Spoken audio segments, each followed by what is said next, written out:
مومنو یہ نہ سمجھنا کہ یہ ظالم جو کام کر رہے ہیں اللہ ان سے بے خبر ہے، وہ ان کو اس دن تک مہلت دے رہا ہے جبکہ دہشت کے سبب آنکھیں پھٹی کی پھٹی رہ جائیں گی اور لوگ سر اٹھائے ہوئے میدان قیامت کی طرف دوڑ رہے ہوں گے، ان کی نگاہیں خود اپنی طرف لوٹ نہ سکیں گی اور ان کے دل مارے خوف کے ہوا ہو رہے ہوں گے، بلکہ یہ تو قیامت ہی کو جھٹلاتی ہیں، اور ہم نے قیامت کے جھٹلانے والوں کے لیے دوزخ تیار کر رکھی ہے،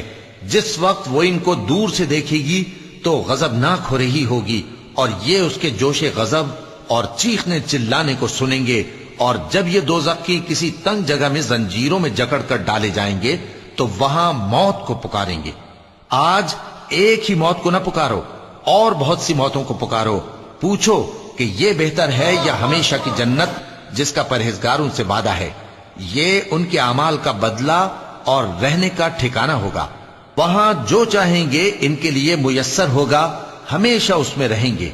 یہ وعدہ اللہ کو پورا کرنا لازم ہے اور اس لائق ہے کہ مانگ لیا جائے۔ بلا شبہ تھوہر کا درخت گناہگاروں کا کھانا ہوگا، جیسے